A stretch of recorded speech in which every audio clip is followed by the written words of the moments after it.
사무엘하에 보게 되어지면 참 다윗의 그 힘들고 고단한 삶의 모습이 지금 계속 이제 나오거든요.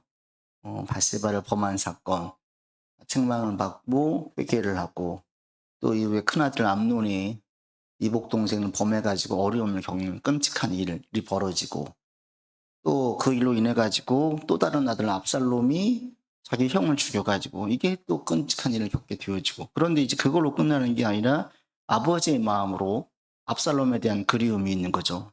13장 39절에 보시면 한 3년 지나고 나니까 왕이 압살롬을 향해서 간절한 마음이 생긴 거예요. 보고 싶은 거예요. 그 아들을 보고 싶은 거예요. 압살롬을 보고 싶은 거예요. 왜? 암논은 이제 죽어서 이제 마음이 한 3년 지나니까 정서적으로 그걸 놓았어요.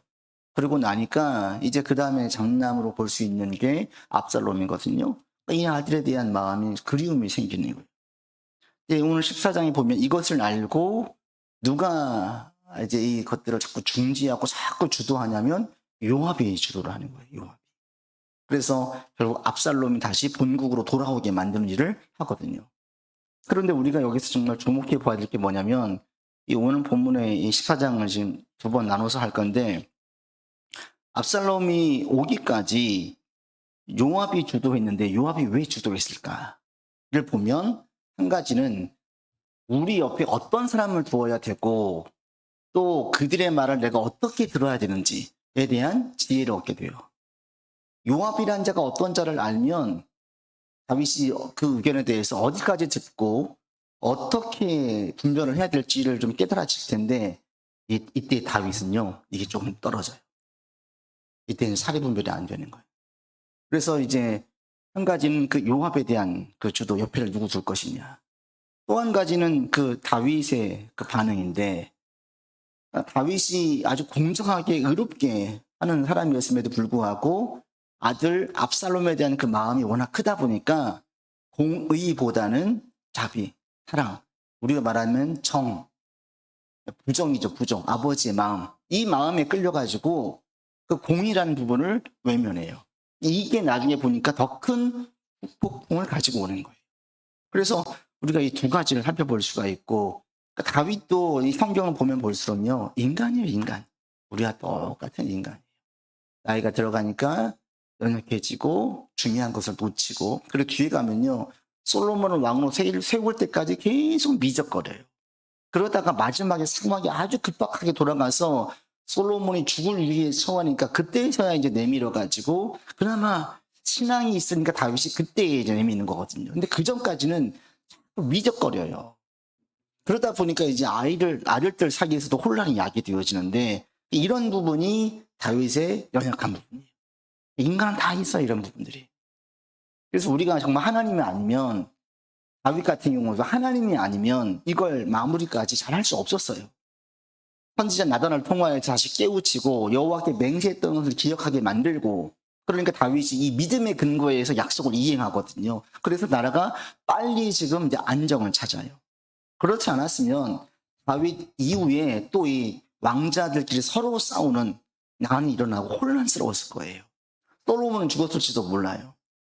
근데 이런 상황에서 정말 신앙의 힘으로 이것들이 오게 된 거예요. 그래서 우리가 정말 의지할 게 뭐냐? 인간이 아니라 하나님이다. 하나님. 그리고 내 자신, 내게 있는 힘, 능력 아니에요. 젊을 때는요, 아주 자신감 있고, 또 나하고 이해관계가 없을 때에는 아주 공의롭게 하지만, 나이가 들어가고 이해관계가 얽혀지게 되어지고 또 마음이 거기에 쏠리게 되어지면 이게 공의롭게 하기가 어려워요. 그런데 그것이 나중에 나한테 큰 폭풍으로 온다. 이렇게 우리가 볼 수 있습니다. 문제를 풀면서 같이 보시죠. 1번 같이 읽겠습니다. 암논 살해 사건 후 3년이 지나자 다윗의 마음이 압살롬에게 향하게 됩니다. 다윗의 마음이 압살롬에게 향한 것을 파악한 요압은 여인을 왕에게 보냅니다. 여인을 왕에게 보낸 이유는 무엇일까요? 우리가 이제 이걸 먼저 봐야 돼요. 왜 보냈을까?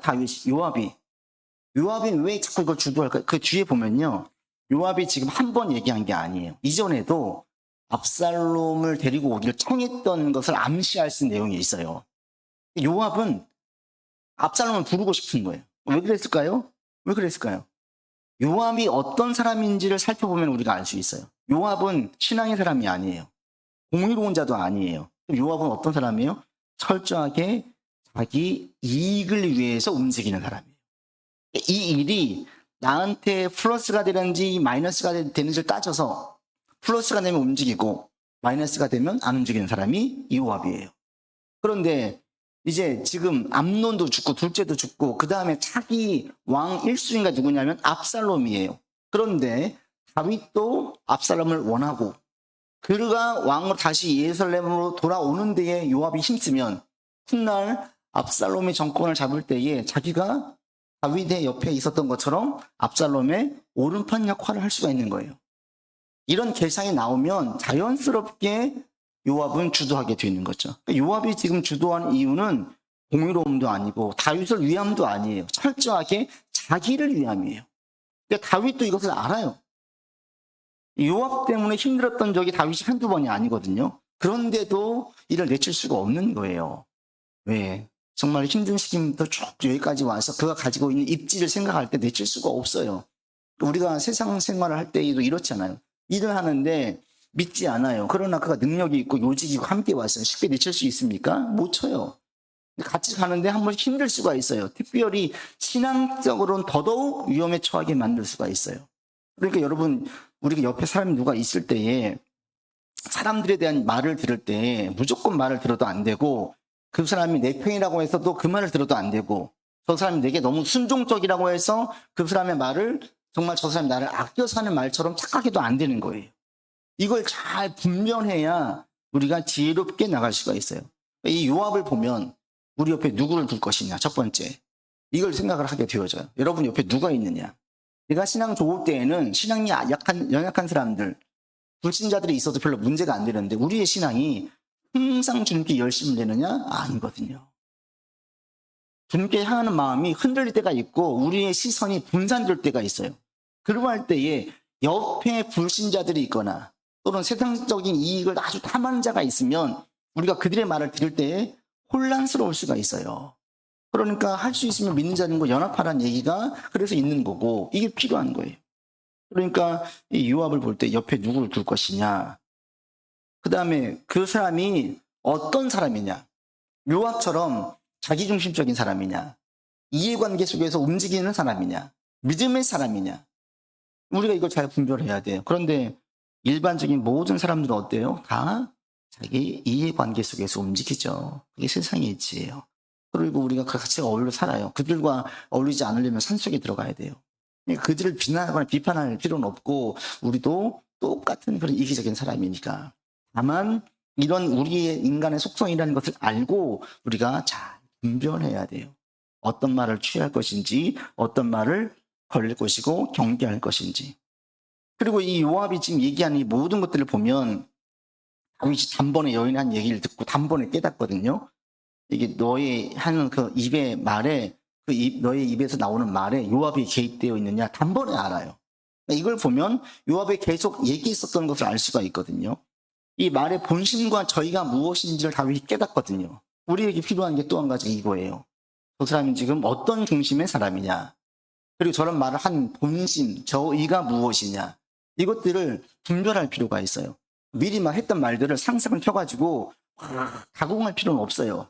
그러나 그 말 자체에 대해서 우리가 어떤 의미인지를 보아야 되는 거예요.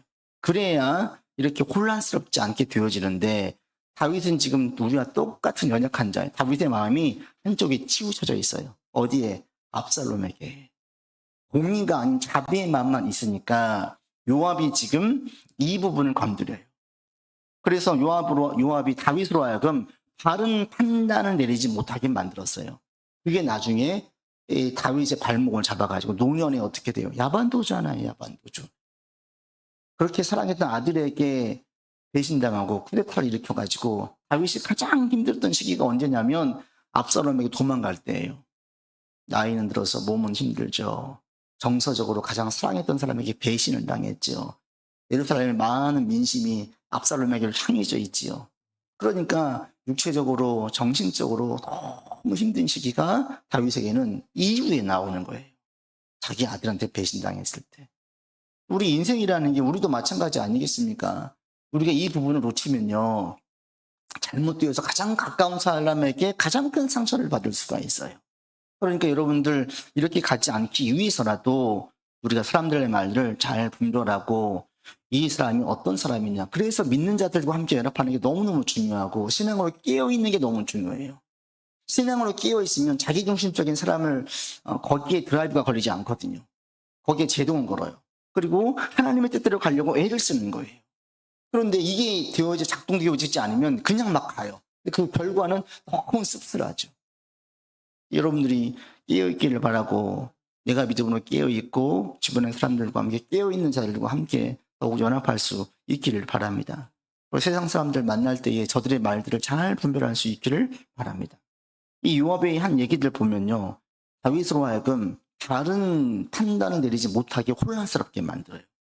2번 보시지요. 2번 같이 읽겠습니다. 요압을 통해 왕 앞에 선 여인이 풀어낸 자기 사유는 무엇이며 여인의 말을 들은 다윗은 어떤 판결을 내립니까? 여인의 이야기는 과거 나단 선지자가 꺼낸 이야기와 어떻게 다릅니까? 과거에 나단이 꺼냈던 이야기는 우리아의 밧세바를 범했을 때에 그 부자와 가난한 자 비유를 들잖아요. 양 한 마리 있는 사람, 많이 있는 사람. 이 비유를 들면서 다윗의 죄성이 드러나게 만들었어요. 그때 그 이야기와 오늘 여인이 풀어낸 이야기는 완전히 달라요. 여인의 요점은 그거죠. 내게 두 아들이 있었습니다. 큰아들과 작은아들이 싸워가지고 큰아들이 작은아들을 죽였습니다.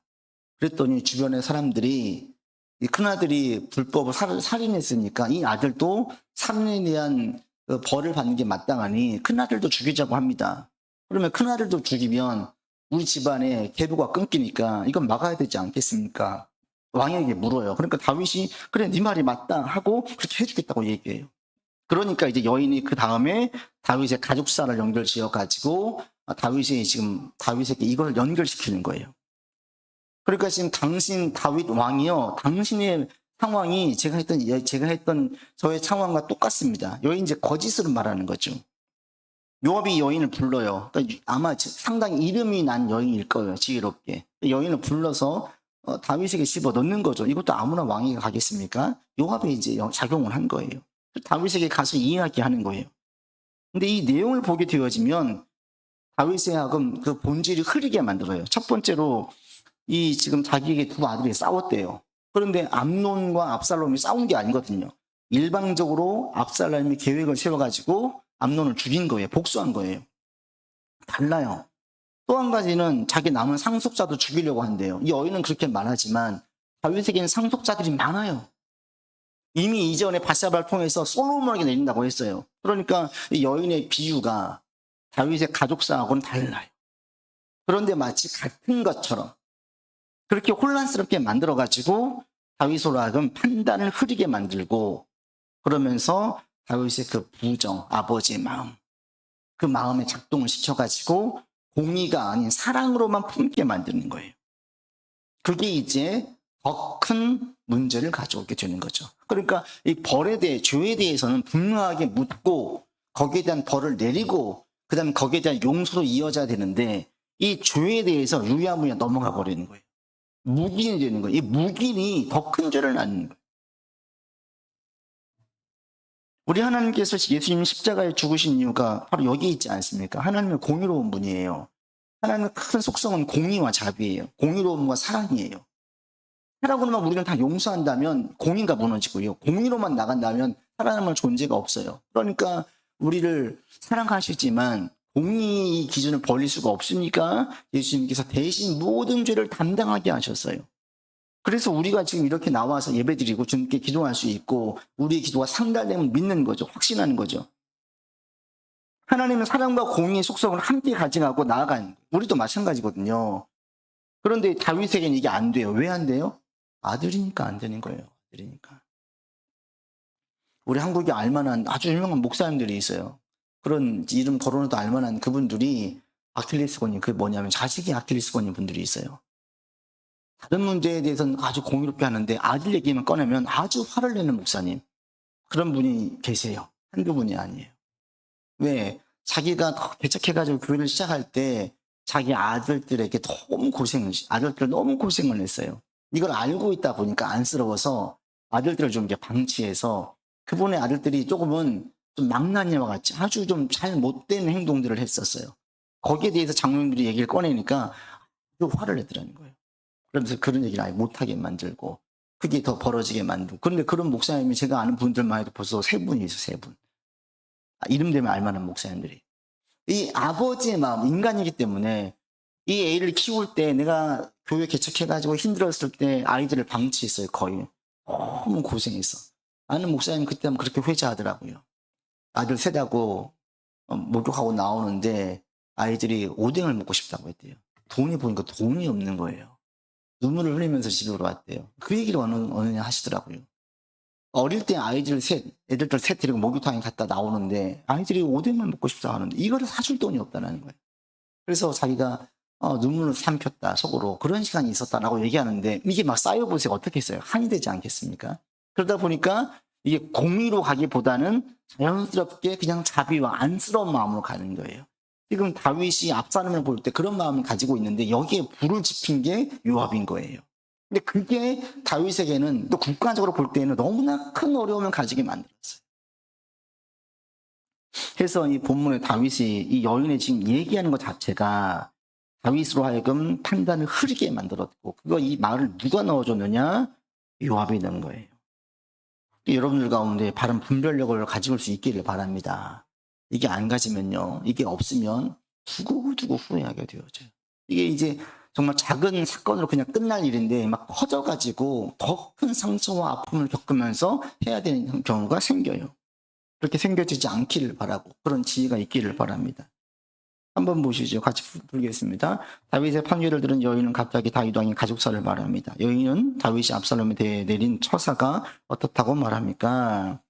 이것은 지금 옳지 않다는 거죠, 사실은. 14절 보시면 압살롬은 용서라고 얘기하는데 우리 14절 말씀 같이 읽겠습니다.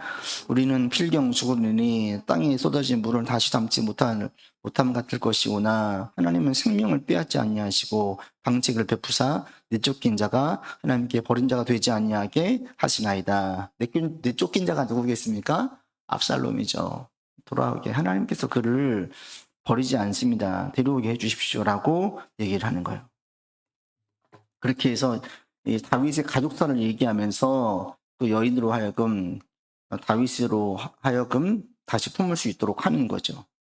이런 얘기를 듣고 나니까 다윗이 단번에 이렇게 얘기합니다. 17절, 18절 같이 읽습니다.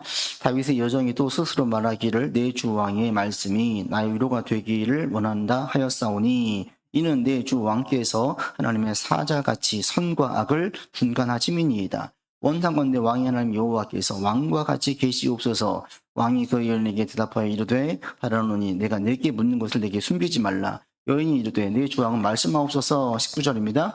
왕이 이르되 이 모든 일에 요압이 너와 함께 하였느냐 하니 여인 대답하되 이르되 내 주 왕의 살아계심을 두고 맹세하옵나니 내 주 왕의 말씀을 좌로나 우로나 옮길 자가 없으리이다. 왕의 종 요압이 내게 명령하였고 그가 이 모든 말을 왕의 여종의 입에 넣어 주었습니다 라고 얘기해서 다윗이 단번에 알아요.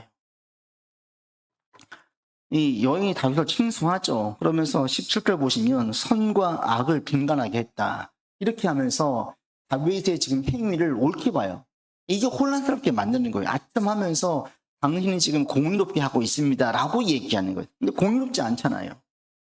압살롬에 대해서 형을 죽인 그 살인에 대하여서 아무것도 묻지를 않아요. 근데 그렇게 가면 안 되는 거죠. 근데 이게 또 어떤 게 있냐면 다윗이 이미 이전에 밧세바를 범했잖아요. 그게 이제 자기 암논에게도 큰아들에게도 말을 못하게 한 거예요. 자기 아킬레스건이에요. 했어야 되는데 못했어요. 그것이 작은 아들로 증오심을 키워서 형을 죽이게 만들었어요. 여기에 대해서 또 무엇인가 벌을 해야 되는데 이걸 또 못해요. 그게 또 더 큰 화를 가져오게 돼요. 여러분, 그래서 여러분 가운데 이런 아픔이 없기를 바라고, 우리 가운데 이런 아픔이 없기 위해서는 아무리 힘들고 생사를 도려내는 것 같아도 내가 사랑하는 사람이 누군가가 이런 죄를 범할 때 쓴소리 할 수 있기를 바라요. 설령 그게 그 사람과 관계가 깨지게 만들어도. 왜 그냥 두면 그게 결국 나한테까지 반드시 후폭풍으로 와요. 그러니까 우리가 막 모든 걸 쓴소리를 할 필요가 없겠지만 이런 유형의 큰 죄라면 그냥 허물은 덮어줘야 되고 연약함은 품어야 되겠죠. 그런 게 아닌 이런 큰 주에 관련된 신앙에 있어서 큰 주에 관련된 거라면 여러분 절대 가볍게 넘어가지 않을 수 있는 그런 마음이 있기를 바랍니다. 내 마음이 누군가에 막 향해져 있으면 그게 안 돼요. 그게 다 인간은 똑같아요. 다윗이 지금 그렇게 나오는 거예요. 그래서 다윗은 단번에 이것이 요압에게서 나온 것임을 알았어요. 이걸 통해서 우리가 알 수 있는 게 뭐냐면, 요압이 이미 이전에 여러 번 다윗에게 압살롬이 돌아오도록 청했을 것이다라고 충분히 추측하게 만드는 거예요. 다윗이 이제 5번 보시면, 다윗의 물음에 여인은 어떻게 답합니까? 다윗이 여인에 대해서 여인은 당신의 말이 틀림이 없습니다라고 얘기를 해요. 그래서 이제 6번 같이 보겠습니다. 여인과 대화 이후 다윗 왕은 요압을 부릅니다. 다윗이 요압에게 이런 말은 무엇이며 이를 통해 알 수 있는 것은 무엇입니까? 21절 22절 같이 읽겠습니다. 왕이 요압에게 이르되 내가 이 일을 허락하였으니 가서 청년 압살롬을 데려오라 하니라. 요압이 땅에 엎드려 절하고 왕을 위하여 복을 빌고 요압이 이르되 내 주 왕이여 종의 구함을 허락하시니 종이 왕 앞에서 은혜 입은 줄을 오늘 아나이다. 요압이 계속 원했었어요. 허락을 했어요.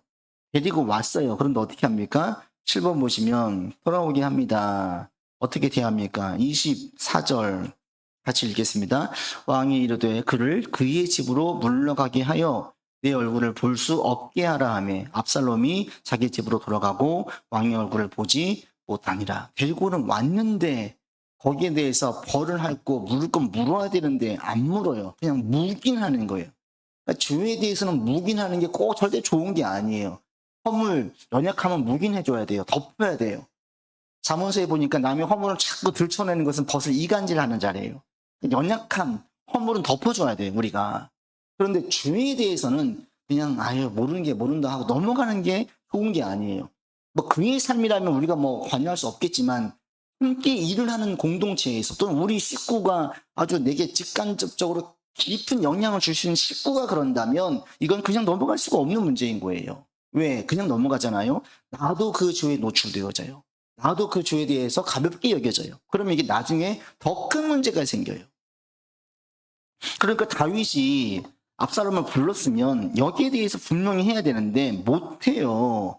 왜 못합니까? 이 앞에 있어 요압이 흐리게 만들었어요. 지금 다윗의 선악을 판단하는 판단이 잘못되었는데 그거 맞습니다. 괜찮은 겁니다. 라고 가는 거예요. 제가 뭐 설교할 때 정책을 안 하지만 어제 워낙 큰일이 있었으니까 뭐 많은 분들이 그 어제 있었던 그 계엄령에 대해서 이해가 안 된다고 얘기해요. 비상계엄령을 선포할 만한 그 요건도 안 됐고, 그리고 이게 이렇게 짧은 시간 내에 이게 엎어져가지고 대통령이 지금 이건 거의 그냥 자기 정치 생명, 그 국가의 자기의 권력의 생명을 다 끊어버리게 만들었는데 왜 이렇게 가게 만들었을까? 이렇게 지금 많이 묻는데 판단이 완전히 흐려진 거예요, 지금 판단이. 누가 봐도 정상적인 판단으로 이렇게 할 수가 없다라고 얘기를 해요.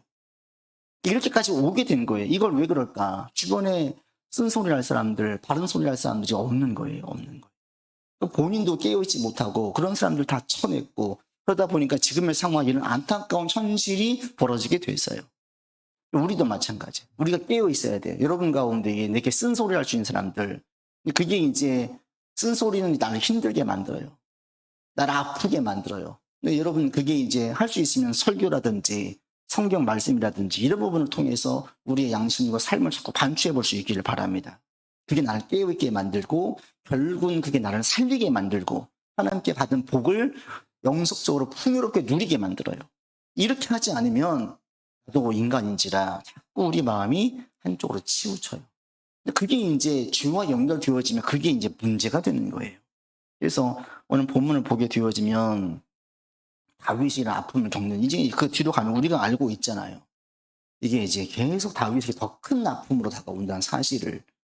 그러니까 이것은 차라리 이때 쓴소리를 해도 이때 끊었어야 되는데 못 끊는 것이 더 큰 화근으로 가져온 것처럼 우리의 삶에 이런 죄가 없기를 바라고, 또 우리 가운데 혹시 이런 연약함이 있다면 우리가 다시 마음을 강하게 먹고 나아갈 수 있게 되기를 바랍니다. 그리고 여러분 주변에 요압 같은 자가 아닌 지혜로운 자가, 믿음의 사람이 있기를 바라고요. 어쩔 수 없이 부득이하게 세상 일을 할 때는 요압 같은 자와 일을 하게 되어져요. 그럴 때 그들의 말들을 잘 분별할 수 있는 그런 분별력이 여러분들 가운데 있기를 바랍니다. 기도합시다. 오늘 말씀을 가지고 기도하고 이 나라 임적을 위해서도 같이 기도하겠습니다. 하나님, 우리가 잘 분별할 수 있기를 원하고 아버지